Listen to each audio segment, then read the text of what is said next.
Hello, everybody. Thank you so much for tuning in. Welcome to UAP Today.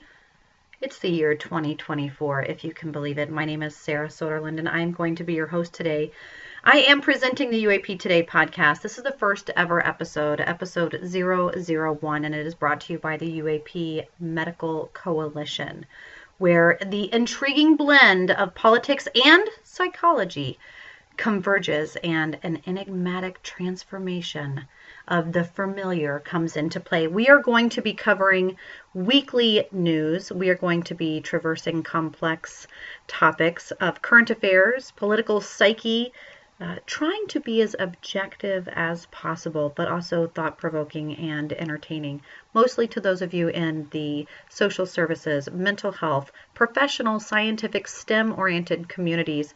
And we want to engage in depth with explanations of UAP, the mysteries, participate in insightful roundtable conversations, as well as hit on some of those disclosure policies and helping the general public and professionals stay aware of weekly news highlights that are all proudly sponsored by the UAP Medical Coalition as we embark on this intellectual journey with you and unravel the mysteries that we navigate the unexplored realms. Gosh, I want to break into a Star Trek moment there, really.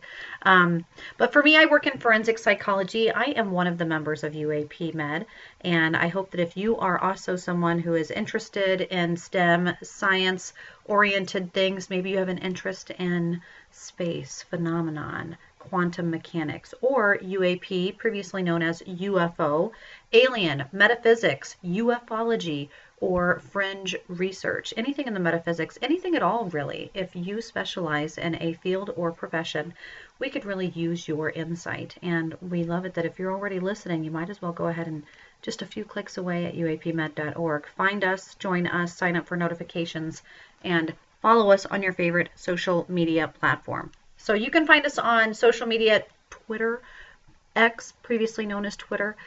You will also see we have an active Discord. Our website has articles, research links, as well as an about section for our staff. You can see who else are members there, many of which who have worked in government organizations, agencies all around the world on some pretty cool scientific explorations, studies, and research programs. So I'm happy that you, whoever you are, let us know who you are joining us today. This is our first episode, again, as I had mentioned, of UAP Today, and we're going to just delve right in there. What are we going to do? Well, we've got to address the news. I know, right? We've got to address some of the two big top. It used to just be UFO news, but it's actually news across the board these days, and it's going to just slowly be overshadowed, as maybe it should be, by the upcoming campaign as well as politics and world war issues. So with those two aside, also looming COVID pandemic realms of medical awareness, put that to the side. They will be mentioned though. UAP news, however, we're going to go straight to news headlines, and it's been trending Miami, Brazil, and also the jellyfish. So we're going to get into a little bit of what we might think those are, but more importantly, how they affect us as a community, how they affect us as humans, as a culture, and going through the news headlines, preferably looking through a scope or perspective of someone who's going to be working towards policy, making headlines, and those people working in their frontline field, police officers, nurses, teachers, those biomedical cleanup, whenever we do have something occur, if we are having a mass panic, something strange, something we don't even know what's really going on, like we do in the Miami incident as of recently. So the last week of December and first week of January, the news headlines kind of kicking overhaul of the Miami incident. So what exactly is going on and what do we know? Well, that, of course, I would recommend you getting your own sources and doing your own research. But what we can say is that police were dispatched to what was said to be children playing with sticks and fireworks at the local mall. No big deal. Well, some of the big deals is when airlines get shut down, which we saw happening, people not being able to commute in or out of the mall area, complete shutdown, lockdown. What? of shoppers coming in and out, running, mass hysteria, cell phones not working, maybe, maybe not, EMF pumps, maybe, maybe not. We aren't quite sure what the first responders had in store or in plan or what they were doing. What we do know is the two big headlines read is that the dispatch that was leaked out to the public by maybe local street racers or whomever got access to that police dispatch said the police were referring to creatures. And so the PR had to work backwards from that word specifically. And entity, anomalous, human, these are all very relevant words, very important language in the legal community as we navigate certain policies in and around AI, birth control, genetic, synthesized fetal cells and their usage. All of these things matter to what we are calling human, non-human, interdimensional, an entity or a creature, and things that might be a drone or a robot, trying to determine if it has intention, if it has a consciousness, if the person manning that robot behind the operations is going to be held responsible for said robot and anything that it might do indirectly or directly. These are all things that are in and around our current politics today. And in the Miami incident, we aren't quite sure what's going on, but we do know that more than 60 police vehicles and dispatch were sent to the area. That's quite a lot of emergency vehicles and emergency response to something that seems to be minimal, or at least from what is reported. So you have a gross use of, maybe poor use of, community resources for emergency contact for police. You have maybe even a halt on the line there. We aren't quite sure what dispatch is doing when it's a creature or an alien or something we can't explain. Then you have the general lack of transparency and overall skepticism and distrust that the community has already of its law enforcement. The last decade, social services has taken a huge hit. And communities I know from being in Minnesota, also originally being from Missouri, we've had quite a few community incidences that have taken social services to a depleted space, needing funding, needing support, and there's little to no community engagement or trust. Very little rapport at all, which makes doing the job very difficult. So now we don't even know what's going on. And we can't necessarily trust that our police or our first responders are able to even share that information. There's not a good way of doing any of it. And the big mess at Miami, as many of us are referring to it now in hindsight, we aren't even sure what happened. We just know that a huge blow up of TikTok and social media attention grabbers, seekers, maybe victims, which leads us to a whole nother issue and reason for UAP Med's existence, which is that for those people who do experience something traumatic, what if they are seeing something coming out of a portal? What if you are experiencing 8 to 10 foot black, tall, robotic, interdimensional, opaque creatures coming at you, and it doesn't matter if we shoot at them? Because those were similar to some of the first eyewitness testimonies that you'll see on TikTok if you follow that hashtag.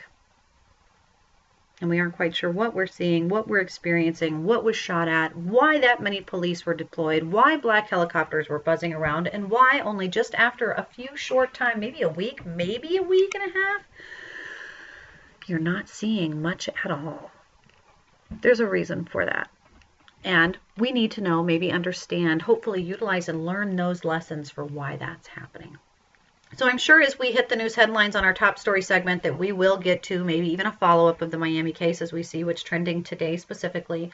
But I know for those of you following us online on X, on Facebook, that you were very interested in what is it that we thought happened, or what should we discuss about the Miami incident. And I think some of the things that's really important to mention is that for those people who may have been traumatized, victimized, or even exposed to a UAP, meaning it could be something as a drone with poor intentions, it could be a weaponized robotic something, it could be a advertisement attraction from Disney and their newest attraction coming up, which is said to have kind of an encounters alien type theme. It could be a marketing ploy. It could be propaganda. It could be a false flag. We don't know. We, the people, don't know. And when you don't know, you don't always know how to best respond. So the goal and hopes for UAP Med is that we are able to take these incidences one by one, hopefully get as much objective, professional information extracted as possible, as quickly as and efficiently as possible, and then apply that to both small communities and large communities for public policy so that first responders, medical personnel, and those people within the community that help keep things moving, as we saw in the pandemic, we desperately need, that they have the best information and tools at hand to deal with the situation, regardless of what it might be. Who knows what it might be? So if it is in fact some crazy interdimensional species, what does our government already know that they might be able to help us? How do we engage with dispatch and make sure chain of command, and that we're not sending out military of 5 different kinds and using resources that we don't want to be, or maybe even disrupting the public more than we should? How do we know if we're on the offense or defense? And how do we intermingle with such UAP anyway? That's a big part of why the UAP Med exists, is to get these discussions going in a professional, safe space so that we can minimize the stigma and answer some of these really important questions. We're going to need these answers. So that leads us to the next hashtag or trending event in the news for just the first week of 2024, and that is the jellyfish. Now, the jellyfish is kind of coming off of a piece of information that is attached to a TMZ 3-part docuseries, where it is very much so propaganda. It's an advertising, but it is also, as in many ways, things are both a wave and a particle. And so not only is it advertisement for this upcoming docuseries from James Corbell, but it is also using evidence that is leaked from military bases. So if you haven't seen the jellyfish footage, you're not sure what I'm talking about, we will put some links below in our feed here for you to be able to find that. But also we encourage you to do the research yourself or visit uapmed.org for our related articles on the phenomenon associated with some of these experiences. And in the jellyfish, we are looking at things associated with infrared, and more importantly, seeing what you don't see. So this is leaked footage from years ago, but apparently showing what looks like, they're calling it a jellyfish, kind of like a transformer looking Mayan god, very stationary. So stationary, in fact, a lot of professionals are stating that this, you can tell with the depth of field and the lens, could very well be a smudge. Some of the operators and people close to that case calling it a smudge. Other people on base calling it a ghost story.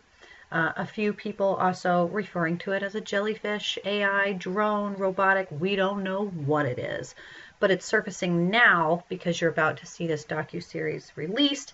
You're going to be able to watch it online. I believe it's on TMZ. Don't quote me. I don't know. We're not affiliated with that. But you're going to start seeing some of that generated, leaked pieces to bring in a momentum for the premiere of that. And it is a marketing technique.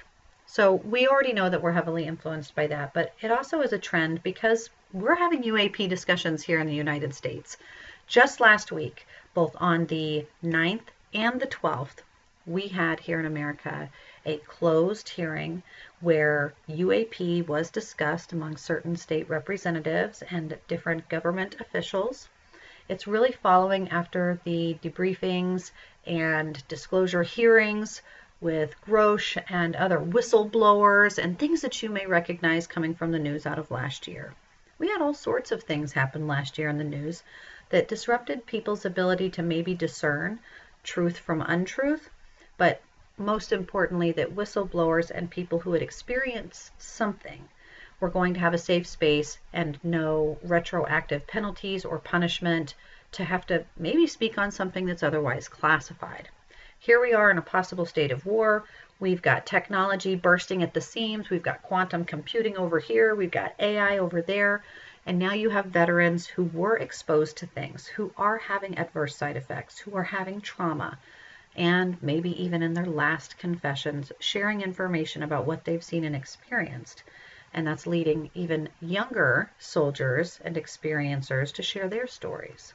And when that happened, we had the whistleblower experience, and all of these bills and all of these headlines and all of this buzz of what to do, what to expect.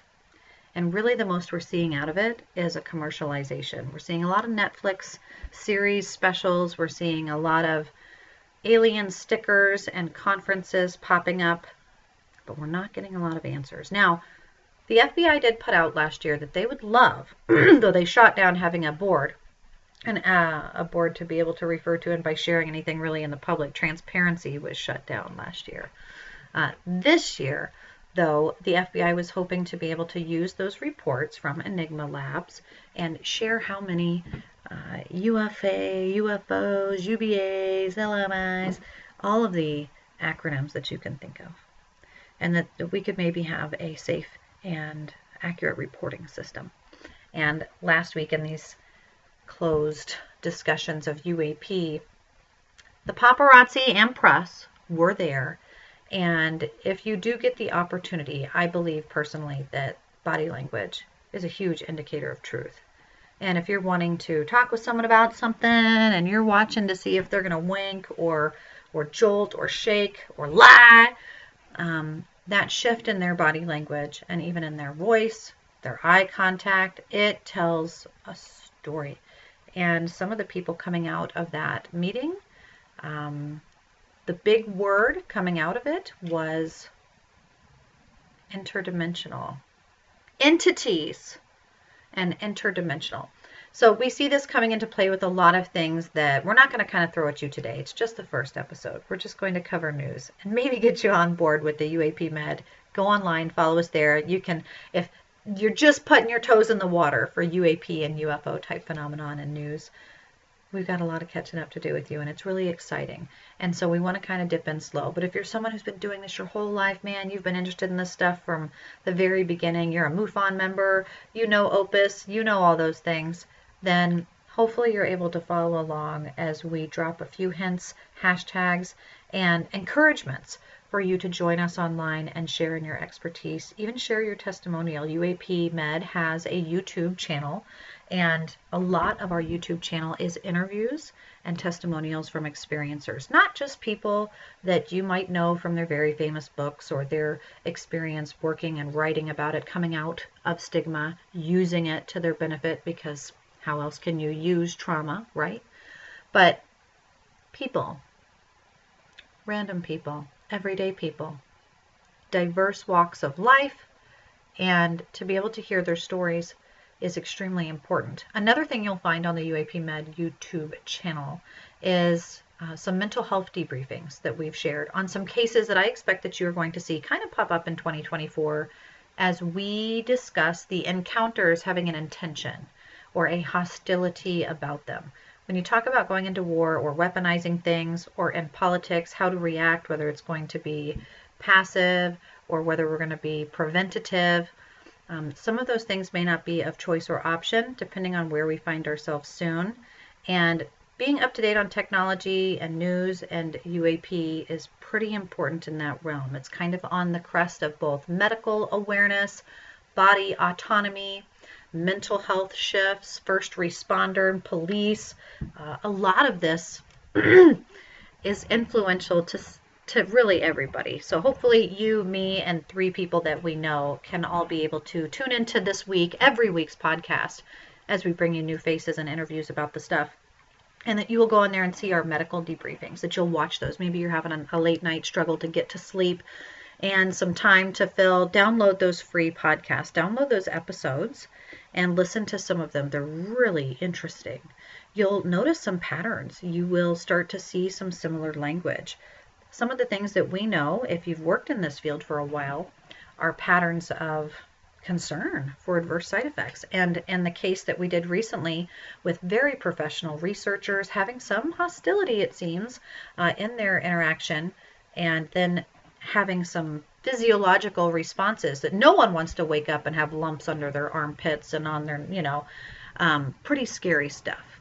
So whether it's things following you home and haunting you, or things showing up in your sleep, very mental health related, physiologically related, it could even be electrical related. But we swoop back around to why the jellyfish is relevant. The jellyfish is a really interesting news article because, yes, it integrates all of these marketing things. Yes, it integrates timing and politics and how it influences us all and how different perspectives see things. But the case that we did the mental health briefing on, it highlights that not all of these UAPs are seen with the naked eye. It's not something that you're going to be able to get out your laser pointer pen and go to some conference and have seashells on the seashore and everybody sings Kumbaya and that you vector in some moment. Now, it could very well be that way. But a lot of the experiences, reports coming in through MUFON, reports coming in through Opus, reports coming in through places internationally, people coming in through military and their reporting, which, by the way, a lot of our directors and board members have extensive experience in that reporting space, and is a big part of what UAP Med does, is helping that assessment and reporting process. Okay. UAP Med has noticed this needs to be better formulated, needs to be applicable to the everyday person. And that even these very professional people experiencing this phenomenon, it's like, what? We need to have a follow-up. We need to be able to have some answers for people who are in need, and preferably to avoid liability.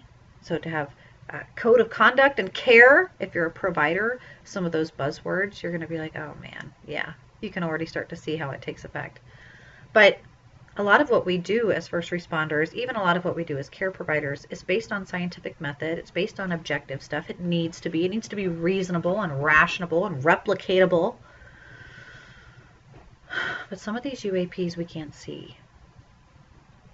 Some of them, you're out on the beach and you see a light or a flicker or something strange, or you feel something strange, or your equipment reads something strange, and all of a sudden you notice. And when you notice, it notices. It's like the observer effect. And maybe you have interactions, maybe you don't. Maybe you've got cocktails there with you, maybe you don't. Maybe you're in a good state of mind, maybe you're not. And suddenly things go hostile, or things get uncertain, or you're just not sure. It's very scary when you can't see your enemy. I think a lot of horror writers out there leave an ambiguous type creature partially in the shadows, so that our human imagination, some of the darkest places of all, can fill in the gaps. So in this case, we have things that, whether it's advanced technology of this world or not, a smudge, we're not sure. We don't know. Dang, we better know. Because that thing is floating around smoothly. It goes into the water for like 17 minutes and then bloops out at a 45-degree angle and shoots out of that thing with like magical propulsion. It doesn't look like anything that we have as far as technology goes, even though NASA is unleashing new jets. We're seeing new things all the time. We're not seeing things like this. In fact, we're not seeing these at all, because what you're seeing, this footage is reportedly IR. You're seeing it go in and out of certain spaces, and even it has its own little thermal recognition. You've got it's got all of its identifiers on there. And of course, here in the future, as we have evidence, you guys, I am not a military evidence inspector expert. I'm in forensic psychology. So I work with people more in that realm. But in talking with people who provided some of this footage, and talking with people who've seen this footage and who'd seen the footage firsthand and had the opportunity to research it a little bit, some of the stuff isn't entirely clear. And what's really exciting is that I guess we're still here to speculate as a community, as a nation, but knowing that this is able to float, hover, and move around a military base. A military base? Do you shoot at something like that? Maybe it's obviously not ours. We know it and are recording it. Maybe we don't know. but these things are important for us to be discussing, because it seems like some pretty advanced technology that, man, if we could have things like we see in our sci-fi movies that can heal the body, that could cure illness, could stop keeping us from fighting over the gas prices at campaign time, things might really be able to shift. It's definitely a cultural and definitely a psychosocial.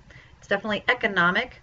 The UAP headlines, topics, all of it really, it's heavily integrated into what the human experience is. So for those of you interested in joining UAP Med, I'll say it again. I'll say it 500 times by the time this podcast is over, I bet. Please go check us out at uapmed.org and see where you can help. We need people all the time. We've got legal writers, we've got health writers, we've got students, we've got professors, we've got researchers and scientists, we've got men and women. But we still need more. So we don't have you. If you're not in it yet, you need to be, and we would love to hear your story and how your passion and interest can help people who are UAP experiencers, whether they're military pilots that saw something that really changed their belief, or whether they're just someone in state politics who's really wanting to learn more because they know that their job is going to be talking about it and they don't know what the heck they're talking about.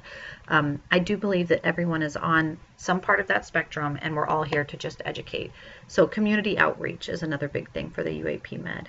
And what we're going to do with that now is kind of just talk through here in these last 20 minutes the top stories and news headlines, so that maybe we can see what is going on, but also, like, why does this even matter?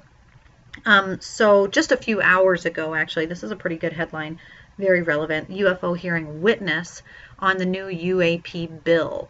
Will it close the gap? So this is an article out of Newsweek, and it reads, a new bill that hopes to protect civil aviators from reprisal for reporting unidentified aerial phenomenon will close the gap between reports of UFOs and national security channels, a whistleblower who testified to Congress last year has said.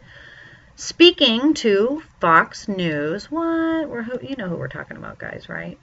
You know who we're talking about. On Monday, Ryan Graves, former U.S. Navy fighter pilot, guys, remember, this is a pilot, said that commercial pilots were sometimes just the best sensors that we had available to us in the sky, but we faced a stigma for reporting sightings.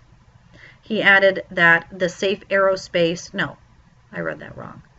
The Safe Airspace for Americans Act, introduced in the House on Thursday, just this last week, would create a channel through which pilots could make reports about objects they had seen in the sky to make sure that we're listening to what they say, both for national security and for whatever UAP turns out to be, leaving it pretty open-ended in that comment, I would say.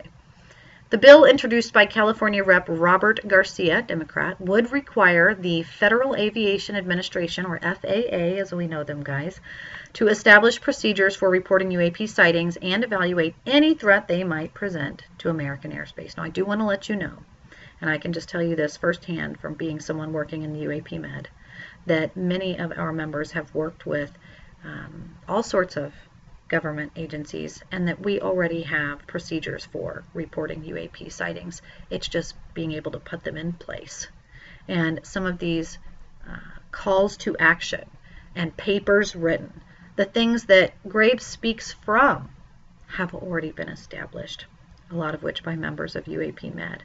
And hopefully, Robert Garcia, if you're watching this, I hope you are, requiring the FAA to establish this procedure, pushing that to happen, I do think is important, but this isn't something that should be done just on the whim, and hopefully they're going to be looking within their organization to see what has already been done and why it hasn't been applied up until now, because there might be some blocks there going on. But let's read. Let's continue.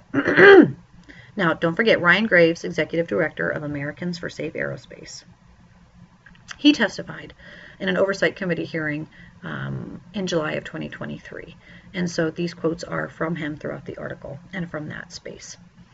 Pilots who make reports are specifically protected within the draft legislation from those reports being taken into account for medical and airman certificates, nor will they be allowed to face reprisals from employers or from the federal government.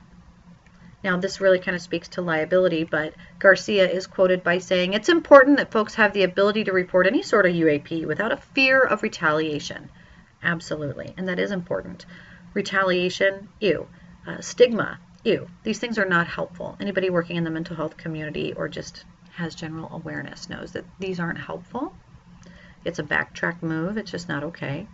Nonetheless, if you claim that you've seen something, a UAP, a Bigfoot, anything, people may not always take you seriously, and worse, they might think you're mentally unstable, crazy. It might put you, someone who might be in a very professional, serious, high responsible position, in a questionable state, and people don't want that. So there's like a psychological reason why we hold information that could be dangerous in high regard, because it could be dangerous. So this bill proposing that we should be able to talk about and report these things, even if they're dangerous, in a way that holds pilots to the ability to not feel as though they're going to be retaliated against. Graves, who now heads the advocacy organization Americans for Safe Aerospace, told Fox News that he hoped the bill would get information that could be pertinent to national security to the right people, claiming a lot of this friction seems to be coming from the FAA itself. He added the legislation doesn't force pilots to report anything, but provides the means for you to take the information that forces the FAA to accept and channel it to proper places. Where is it channeling it to? An FAA spokesperson told Newsweek the agency did not comment on pending legislation, but does note that it works collaboratively with the Department of Defense and NASA on UAPs. So Newsweek had a few other headlines. Classified UFO briefing sparks a bipartisan concern, pilots reporting mysterious triangles flying past them, and UFO mysterious scientists can't solve, which goes into some quantum theory type things, but also a lot of it is clickbait. So let's keep moving across sources here, right? Let's be bipartisan ourselves. Close encounters of congressional kinds. Lawmakers struggle to grasp alleged interdimensional nature of UFOs. So this article is only about 11 hours old, and it's extremely important again because it's mentioning that very particular language. What did happen to the grassy knoll and Dealey Plaza in Dallas? And does a mysterious serpentine beast glide through the icy waters of the Loch Ness? Is there life on other planets? Okay, firstly, I just want to stop right there from the original writer of this it's Chad Pergram from Fox News. I don't want to say shame on you, Chad, but that original opening of kind of putting this with the Kennedy assassination or Loch Ness, crypto, ufology type things absolutely are in the same realm, right? Like we even opened the podcast talking about these are the mysteries, these are the enigmas, these are the X-Files. However, I can't say that somebody's chatting with us. That's so crazy. I've not had that happen live yet. That's okay. Someone's sending me a UFO thing as we speak. Crazy. I'm going to have to look at that. But the idea of like opening that grassy knoll kind of space, it almost it's, I don't know, it's a news thing. It's done for news, and I get it. But here we go. Nonetheless, let's read it. The timing of this type of congressional inquest is into the mystery only right. Suspicions abound about the origins of the pandemic and conspiracies about the safety of vaccines. Man, suspicion, pandemic, conspiracy, all in one sentence. This is going to be a great article. Couple that with skepticism about the media and veracity of election returns and governments in general. Man, just put all the buzzwords in there. It's not a stretch for people and now lawmakers to seek more answers about unidentified aerial phenomenon. Are we alone in the universe? If not, some in Congress believe that they've been left in the dark. A cohort of lawmakers suspect there is a mountaining information in the government agencies and the military aren't playing straight with Capitol Hill. And if the truth is out there, they're not getting it. That's why there's been an uptick of bipartisan hearings, briefings, and legislation on UAP over the last few years and weeks. Even Senate Majority Leader Chuck Schumer from New York tried to wedge more transparency about UFO files into the annual defense policy bill just this last year, but Schumer's efforts fell short. Whatever people are seeing could be something from the great beyond, but there appears to be a discomfort with federal officials divulging into lawmakers what they know. Hence the disappointment from Schumer and, frankly, evidence that different silos of the federal government might not even know exactly what other feds have.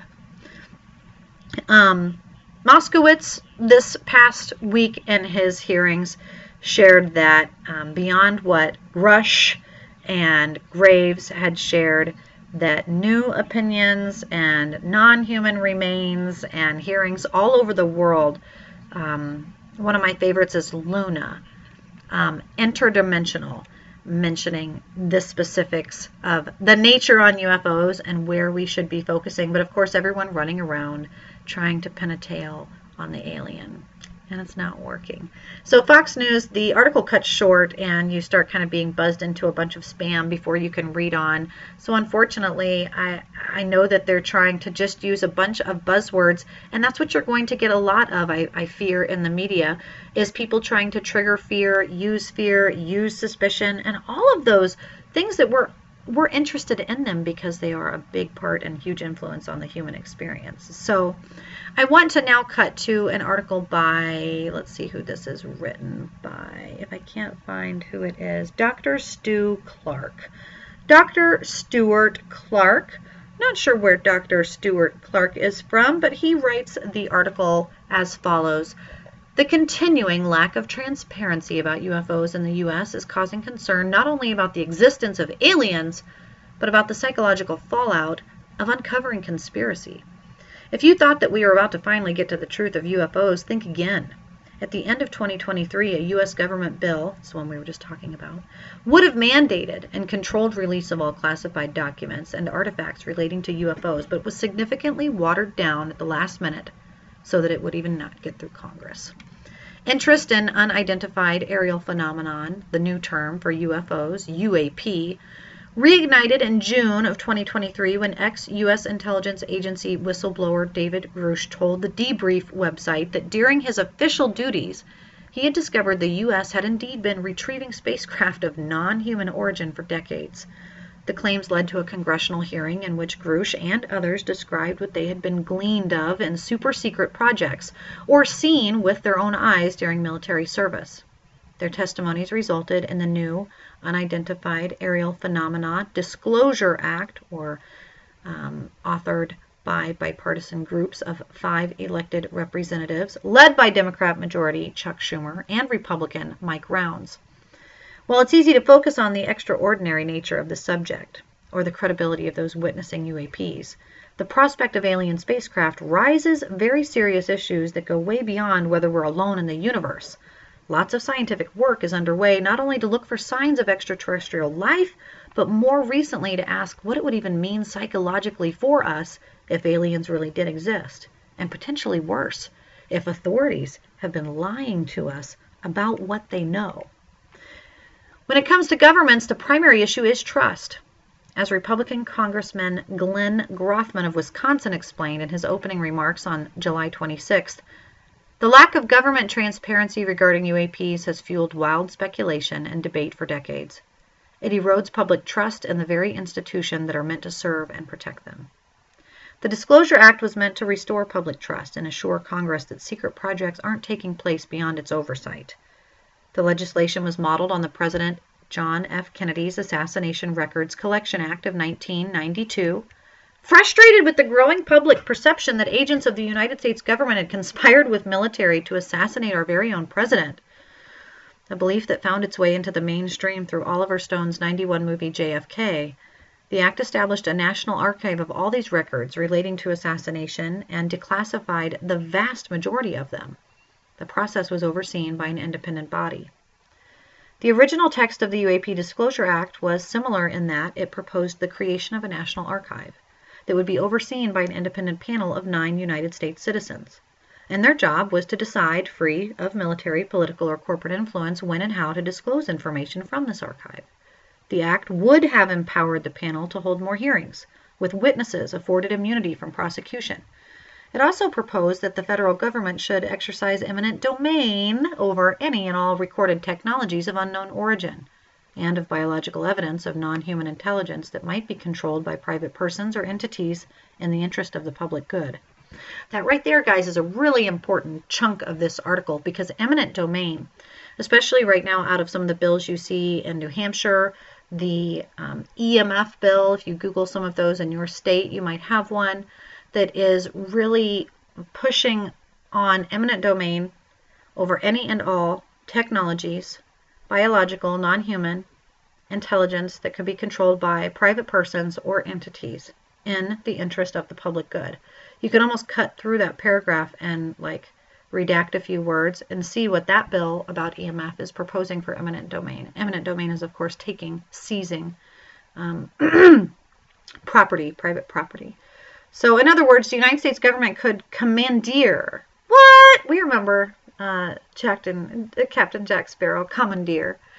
The United States government could commandeer any supposed artifact held by a private citizen or company that was then under the duty to disclose to them to the public.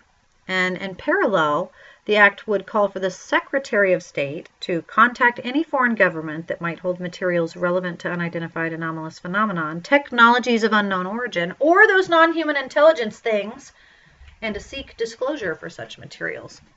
So this kind of protect and serve, in short, would finally have revealed facts about UAPs. But most of the stipulations have now been struck out, and 2023 ended, and all that remains of the archive is that it will not be administered by an independent body. Following the vote, Schumer described the archive as a major win for the government transparency, but then goes on to say it was an outrage that the proposed review board was not adopted. Now it means that the declassification of UAP records will be largely up to the same entities that have been blocking them and redacting them and obfuscating their disclosure for decades. Anyway, speaking to News Nation on the 12th of December, Grush was unequivocal, calling the changes the greatest legislative failure in American history. And now here we are, January 2024, 2 weeks in. We've got jellyfish over here, Miami over there, aliens in Brazil over there, and drones. We don't know. Weather balloons. We don't know. Eminent domain. Well, not only has the act done little to improve transparency, it's already driving the suspicion that the United States government really does probably have something to hide. And if that's the case, there's no substance from the UFO, UAP issue beyond misperception, paranoia, delusion, hallucination, gullibility, and disinformation than the government, the military, and academic organizations that need to openly and transparently look over every alleged rock on this topic and are not. Daniel Stubbings of Cardiff Metropolitan University is quoted saying, "They've chosen to do the exact opposite, which is to increase the suspicion that there is something to hide." Now, I would agree with Stubbings on that.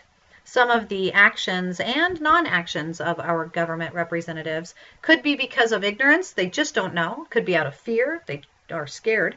But people have been seeing unexplainable things in the sky for millennia.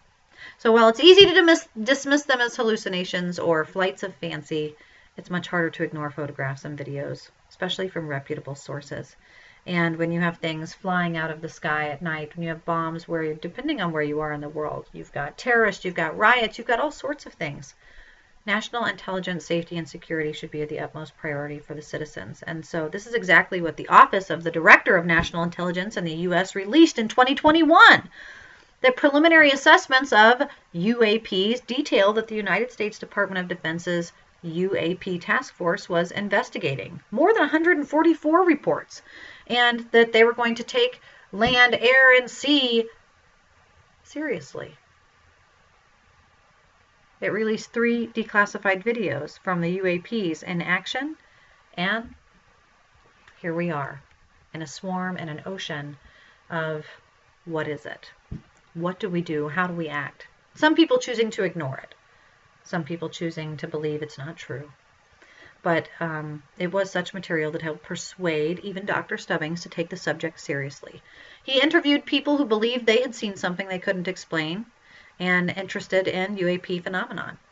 And this article, this one particularly, specifically posted at The Guardian, goes on and on to mention some of these breakthroughs and scientific research programs searching for evidence, both beyond Earth and civilizations from not so long ago. University of California, Berkeley. We also have Stanford. We also have Yale.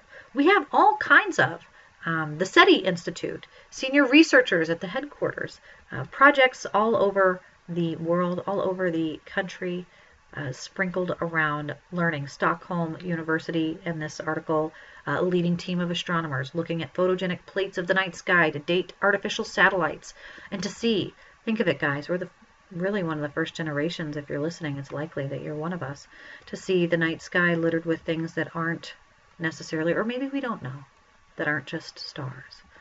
There's satellites up there too, trash, space trash, and UAPs. Bright stars, all sorts of things we don't even know. One of the things that's really exciting is that at the end of this article, it talks about Unhidden, which is a charity dedicated to decreasing the stigma associated with discussing UAPs and non-human intelligences. And what's really exciting is that we work with Unhidden, as well as a few different organizations. UAP Med is a coalition as well to outreach resources and help people use resources, both in profit and nonprofit, charity and research, to learn as much as possible about these things, and being able to talk with and share mission statements that we want to reduce stigma. We want to increase the ability to have transparent discussions, and we want to remove potentially dangerous acts on our own behalf as first responders or just people living in the world. So the Disclosure Act is extremely important, and any future policies, bills, things that we are putting out to our state representatives, ways that we're trying to change law and culture, but also even traps in the media to help share proper information and encourage people to do the same. So this is an effort that is being spread around the world, and it has a momentum, thankfully, to people like you who are listening. So please, again, go to uapmed.org, check us out there, sign up on your favorite social media site if there is something that you think really speaks to you. Maybe you're an entomologist, maybe you're an etymologist, maybe you're a ufologist, maybe you're a radiologist, maybe you're just a nurse that just isn't quite sure that you even believe in aliens, but you would love to join the conversation. This is going to allow you to be able to give your expertise and let us know, if you were a nurse in first response and someone came in critical care and said they had just seen this, this, and this was happening, what would you do? And what tools would you need? These are all things that we need to hear from people working firsthand in these experiences so that we can prepare everyone as a whole. So I'm excited here in the headlines. I'm seeing one from the Kansas City Star. That's probably my algorithm. I am from Kansas City originally. But it talks about the Missouri Rep. Eric Burleson going to the government for the need to be more transparent on UAPs. Part of UAP Med is we do have a legislation outreach. We try and reach out to all of the representatives. So whether or not it's Luna over here or Eric over there, if you have a state representative that you would like to contact, we do have scripts and narratives that you can download, templates you can fill out for free. Just let us know if that's something you need to open that line of communication. If you're going to be on Capitol Hill or you just want to send an extra thing in the mail, these encouragements are needed. Yes, our government needs to be more transparent on UAPs. Absolutely. And he states the classified briefing didn't change his opinion of that. And so what are we going to do about it?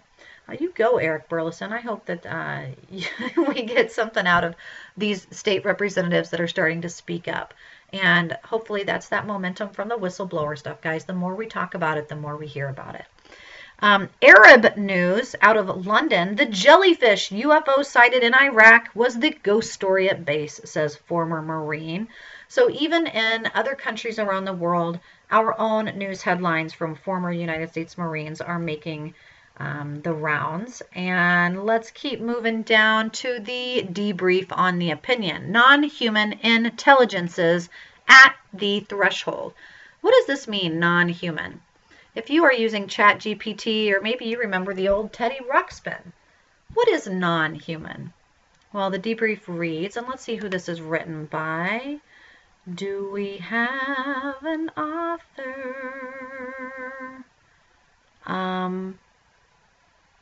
Debrief, if you're watching me do this review, just so you know, it's really hard to see who writes any of your articles. And that might even be, oh no, there it is. Jacques Vallée. Vallée? I hope I'm saying that right. Jacques Vallée. This is just this morning. In the turmoil of the world news this week, it isn't hard to find occasions to worry. Yet, two novel subjects have also become prominent, each raising alarms for the high-tech laboratories of Silicon Valley to the halls of Congress. And they relate to the potential of AI to make humans obsolete, and to the global threat implied by the mysterious UFO, even when reframed as the less intimidating UAP, as the Pentagon persists to prefer. The real problem is that two issues are more closely related than anyone had foreseen, and their combined power to disrupt social, business, and perhaps even spiritual realities threatens to become uncontrollable, even if the two constituencies have little in common. The AI conundrum is surprisingly simple to describe. Under cover of anonymity, anonymity, late last year, senior staffers of OpenAI, California nonprofit startup with a for-profit sub, warned that their company's approach to AI, artificial generative intelligence, AGI, was about to unleash systems surpassing humans in most economically valuable tasks. There was a mysterious project called Q. Still, the whistleblowers did not reveal themselves, and no details were given ahead of the CEO, Sam Altman's return last month. And there was a huge thing with that, guys. Go on to the Sam Altman wormhole and you'll see what is going on in the AI community. Well, these developments were stirring things up for the AI company. Microsoft invests its own competitors, a similar drama taking place in Washington. A proposed amendment to the massive defense appropriation bill, eagerly awaiting by the public and vocal proportions of the scientific world, is being shot down, or at least deeply wounded, at the Senate, buried by concepts at UFO disclosures for a few more years. Powerful forces in the Republican Party had intervened late in the game to amend, minimize, and eliminate the language introduced by Senator Schumer. Among other controversial provisions, it would have demanded the confiscation of alleged alien materials or crafts, which almost a dozen had reportedly been captured by special units of the Pentagon. In recent years, such crafts had played hide-and-seek with our best fighter aircrafts from the Pacific Fleet. However, there was much longer history, even largely classified, of scientific work to elucidate their origin and nature. Here, too, most of the whistleblowers remained safely hidden. As with Q, full acknowledgement of the reality and potential of exotic technology is thought to threaten humanity. This suggests the need for a historic transition to prepare ourselves to coexist in a complex future where we humans might become redundant and unable to manage the planet or even our own survival. Like artificial intelligence, the UAP issue has emerged into our world without any easily comparable historical precedent. The two issues of concern are that, one, the imminence of AI and the evidence of UAP, the interest separately and together.